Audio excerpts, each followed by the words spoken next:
YouTube channel of Sri Gyan Sagar Coaching Classes. To get the latest video, please subscribe the channel. Today we start the new lesson, current, electricity and magnetism. First, can you recall which constituent are present in an atom? Atom मध्ये कोणते constituent असतात?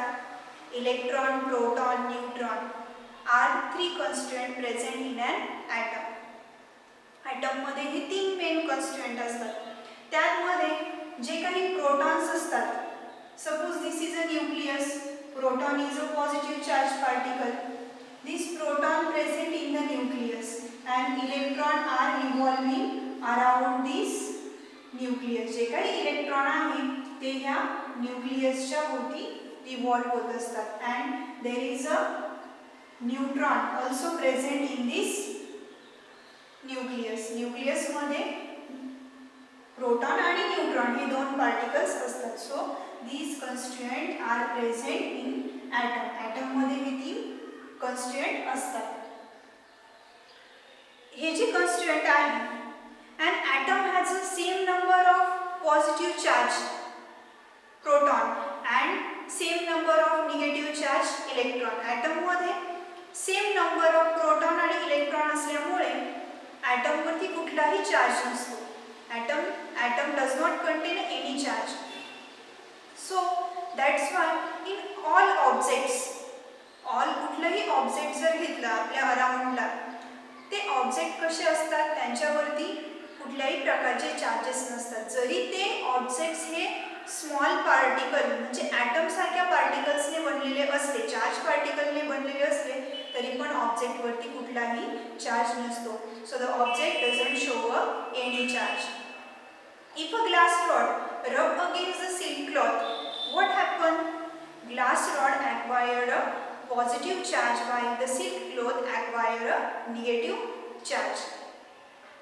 Glass रॉडला जर आपण silk cloth वरती रब केलं तर ग्लास वरती पॉझिटिव्ह आणि क्लॉथ वरती निगेटिव्ह चार्ज क्रिएट होत असतात. How does this charge form? हे चार्जेस तयार कसे होतात? If two specific substance are rub against each other, जर दोन स्पेसिफिक सबस्टन्सला आपण रबिंग केलं, then the one electron are transferred from one object to the another object. If electron are lost by the some object, ज्या ऑब्जेक्टने ते electron loss केलेले आहेत त्या object वरती पॉझिटिव्ह चार्ज ते ऑब्जेक्ट ॲक्वायर करणार आहे, आणि ज्या ऑब्जेक्टने इलेक्ट्रॉन गेन केलेले आहेत, the object which gain electron that acquired negative charge. So this is that in this way the charges are acquired by the rubbing action. What is mean by static and moving charges? Static आणि moving charges म्हणजे काय? If charges are in a rest, जर charges हे rest असतील तर त्यांना आपण static charges म्हणतो, आणि चार्जेस जर मूव्हिंग असतील that means charges move from one point to the another, then these charges are called as a moving charges. Generally electron are moving charges. Electron हे एका पॉइंटमधनं किंवा एका पॉइंटवरनं दुसऱ्या पॉइंटपर्यंत फ्लो होत असतात. जनरली आपण इलेक्ट्रॉनला मूव्हिंग चार्जेस म्हणतो. How can these charges move? हे चार्जेस मूव कसे होतात? जसं की इफ जसं आपण for example water flow from higher level to the lower level. Water हे हाय लेवलकडनं लो लेवलकडे फ्लो होत असतं. त्याच पद्धतीने जसे हे चार्जेस असतात किंवा चार्जेस असतात ते सुद्धा काय होत असतात, फ्लो होण्यासाठी त्यांना काहीतरी फोर्स लागतो. For example if a force is applied then the object in motion, then object काय होणार आहे, मूव्ह होणार आहे. स्टॅटिक ऑब्जेक्ट स्टेशनरी ऑब्जेक्ट जर असेल तर. त्याच पद्धतीने हे जे काही चार्जेस आहेत, these charges also required some force, that is potential difference. We will see, आपण ते नंतर बघणारच आहोत पोटेन्शियल डिफरन्स काय आहे. तर हा पोटेन्शियल डिफरन्स गरजेचा असतो तरच ते चार्जेस मूव्ह होत असतात. एक कंडक्टरमधनं जे काही इलेक्ट्रिक कंडक्टर आहे त्या कंडक्टरमधनं चार्ज फ्लो होण्यासाठी, दॅट मीन्स हे निगेटिव्ह चार्ज फ्लो होण्यासाठी फोर्स हा गरजेचा असतो. करंट इलेक्ट्रिसिटी, करंट जो काही फ्लो होतोय, जो काही फ्लो होणार आहे, लार्ज करंट फ्लो होत असतो. जर जो काही करंट फ्लो होतो तो का फ्लो होतो, तर ह्या चार्जेसमुळे. आणि जर एक्झाम्पल जर घेतलं, जसं की क्लाउड, लाइटनिंग होते, lightning fall from a cloud to a ground, क्लाउडकडनं ग्राउंडकडे फ्लो, लाइटनिंग म्हणजे वीज खाली पडते. त्यावेळेस आपल्याला सेन्सेशन जाणवतं. Because of small microscopic current is flow through our brain. आपल्या ब्रेनमधनं पण काय होतं, स्मॉल मायक्रोस्कोपिक करंट फ्लो होतो, त्यामुळे ते सेन्सेशन आपल्याला होत असतं. मग इलेक्ट्रिक बल्ब्स असतील, वायर्स असतील किंवा any equipment like radio cells किंवा कार बॅटरी, यामधनं करंट फ्लो होत असतो. हा जो करंट आहे हा प्रोड्यूस का होतो किंवा फ्लो का होतो, कोणामुळे, तर because of both positive and negative charge. Current is produced by the flow of both positive and negative charge.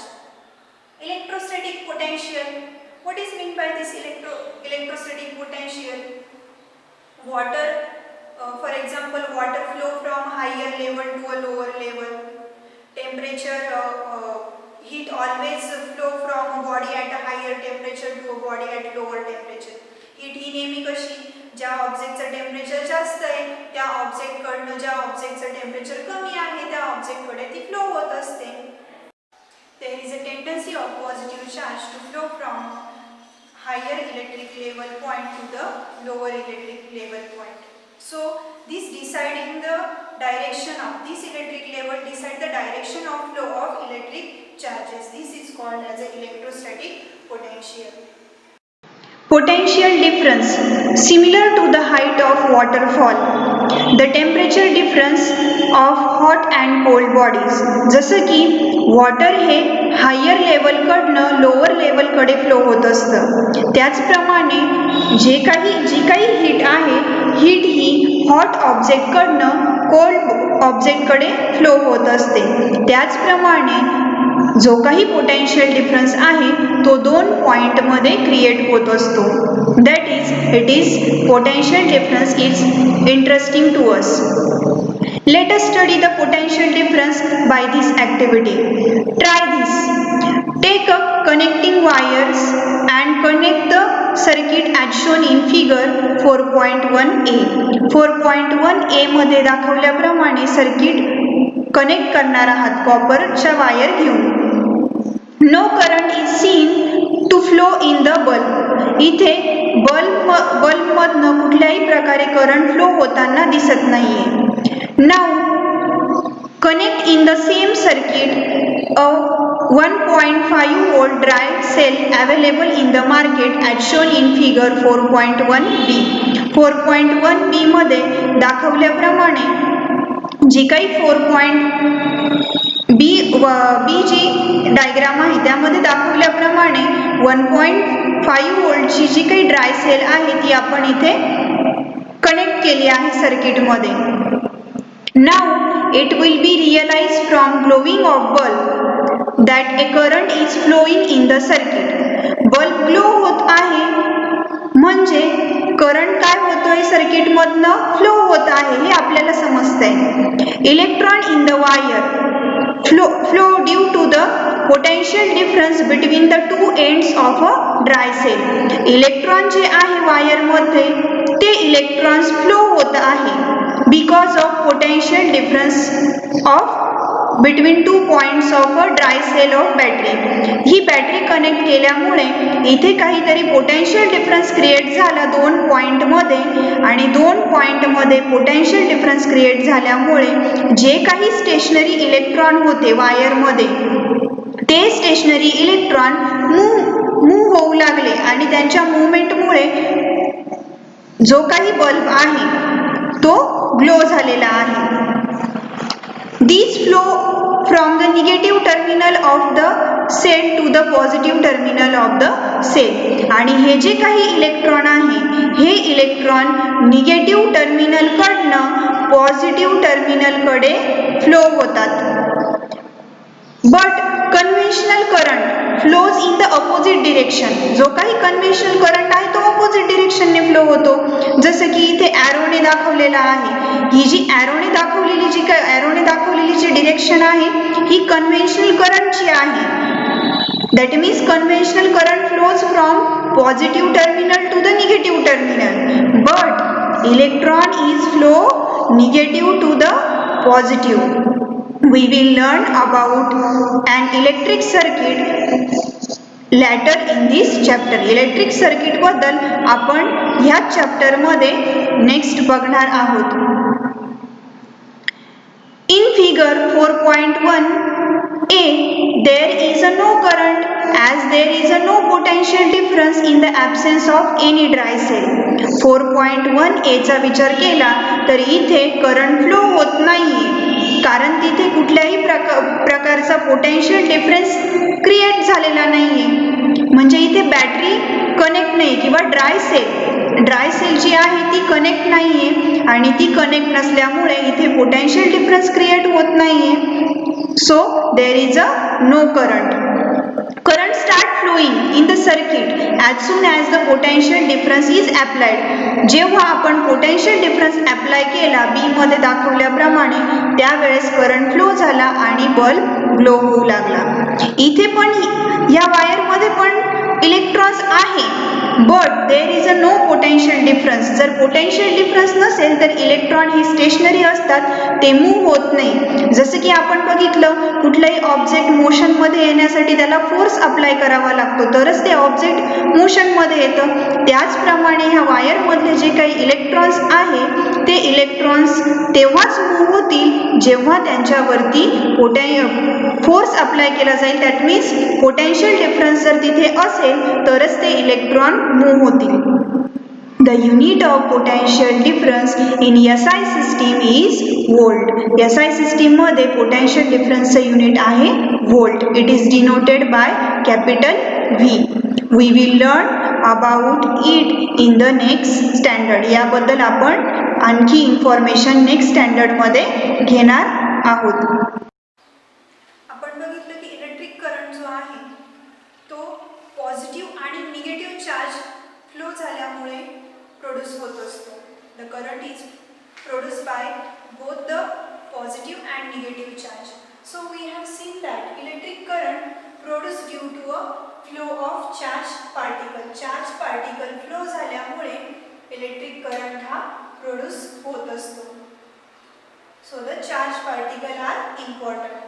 Electric charge flowing through a wire in a 1 second. Electric charges जे आहे ते एका सेकंदामध्ये जितके इलेक्ट्रिक चार्जेस फ्लो होतील, electric charge flowing through a wire in a 1 second can be called as a 1 unit current किंवा unit current म्हणणार त्याला. एक युनिट करंट म्हणजे एका सेकंदामध्ये जितके इलेक्ट्रिक चार्ज वायर मधून फ्लो होतील तो म्हणजे 1 unit current. The SI unit of electric current is coulomb per second. SI system मध्ये इलेक्ट्रिक करंटचे जे युनिट आहे ते coulomb per second आहे. It is also called as ampere. त्याला एम्पियर देखील म्हटलं जातं. 1 ampere is equal to 1 coulomb per second. एक एम्पियर म्हणजे 1 coulomb per second. हे असं पण राईट करू शकतो आपण 1 ampere is equal to 1 coulomb per second. So this is all about the current. कुठलाही इलेक्ट्रिक सेल जर कन्सिडर केली तर इलेक्ट्रिक सेलमध्ये जे काही चार्ज किंवा जो काही करंट फ्लो होणार आहे त्याच्यासाठी सोर्स गरजेचा असतो. Source is necessary to flow of these charges. हा सोर्स असेल तरच चार्जेस फ्लो होणार आहे.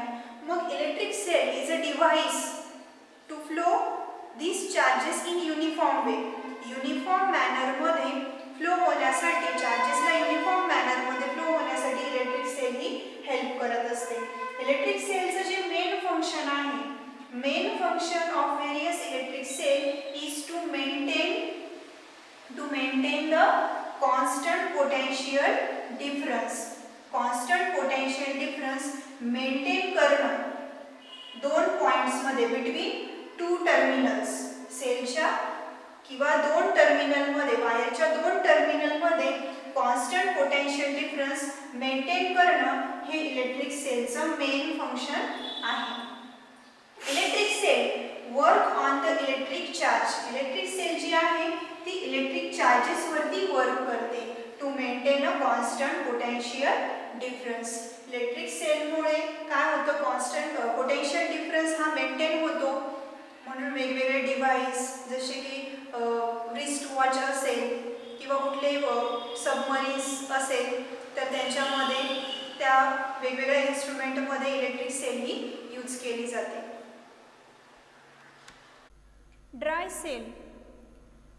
Dry cell is used in various devices such as wall clocks, torches, radio sets etc. बऱ्याच डिव्हाइसेसमध्ये ड्राय सेल ही यूज केली जाते आणि ती मार्केटमध्ये इझिली अवेलेबल पण आहे. Let us see the construction of dry cell as shown in figure 4.2. 4.2 मध्ये दाखवल्याप्रमाणे आपण कन्स्ट्रक्शन बघूया. Take a lead dry cell and remove its outer coating. एक लीड ड्राय सेल घ्या आणि तिचा आउटर कव्हरिंग आहे ते रिमूव्ह करा. Inside you will find a whitish metal layer. ते जे काही कोटिंग आहे ते जे कोटिंग रिमूव्ह केल्यानंतर तुम्हाला एक व्हाइटिश मेटल लेयर दिसेल. This is a zinc metal layer. हा जो लेयर आहे हा झिंक मेटलचा आहे. This is a negative terminal of cell. हे काय आहे, झिंक मेटल लेयर जो आहे तो निगेटिव्ह टर्मिनल म्हणून ॲक्ट होतो. This is a zinc metal layer white colour.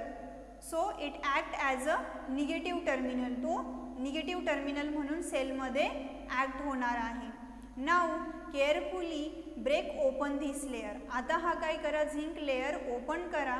There is a another layer inside. आतमध्ये आणखी एक लेयर आहे. And electrolyte is filled between these two layers. आतमध्ये आणखी जो लेयर आहे त्या लेयरमध्ये इलेक्ट्रोलाइट हे भरलेलं आहे. The electrolyte contains negative charge and positive charge ion. इलेक्ट्रोलाइटमध्ये काय आहेत तर निगेटिव्ह आणि पॉझिटिव्ह चार्ज आयन्स आहेत. These are carrier of electricity. आणि हे जे पॉझिटिव्ह आणि निगेटिव्ह चार्ज आहेत, चार्ज आयन्स जे आहेत ते काय करतात, इलेक्ट्रिसिटी कॅरी करतात.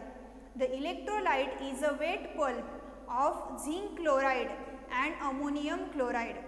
हे जे इलेक्ट्रोलाइट आहे हे इलेक्ट्रोलाइट वेट पल्प म्हणजे पेस्ट आहे. कशाची, झिंक क्लोराइड आणि अमोनियम क्लोराइड ह्या दोघांची पेस्ट तिथे इलेक्ट्रोलाइट म्हणून ॲक्ट होत असते. There is a graphite rod at the centre of the cell. सेलच्या सेंटरला हा एक ग्राफाइटचा रॉड प्लेस केलेला आहे आणि हा ग्राफाइटचा रॉड पॉझिटिव्ह टर्मिनल म्हणून सेलमध्ये ॲक्ट होतो. This is a positive terminal of the cell. A paste of manganese dioxide that is MnO2 is filled outside the rod. आणि ह्या रॉडच्या साईडला, दोन्ही साईडला मॅग्नीज डायऑक्साईडची जी काही पेस्ट आहे ती भरलेली आहे. Because of the chemical reaction of all these chemicals. आणि ह्या सर्व केमिकल्समध्ये काही केमिकल रिॲक्शन होतात. ह्या केमिकलमुळे तिथे केमिकल रिॲक्शन घडून येतात आणि electrical charge is produce on the two terminal. Chemical रिॲक्शनमुळे इलेक्ट्रिक चार्ज ह्या पॉझिटिव्ह आणि निगेटिव्ह टर्मिनलवरती तयार होतात. Graphite rod and zinc layer. That means graphite rod is a positive terminal and zinc is negative terminal. म्हणजे ह्या दोन टर्मिनलमध्ये केमिकल रिॲक्शन होते आणि इलेक्ट्रिक चार्जेस तयार होतात. And electric current flow through the circuit और electric current flows in a circuit. त्यामुळे काय होतं, इलेक्ट्रिक करंट हा सर्किटमधनं फ्लो होऊ लागतो.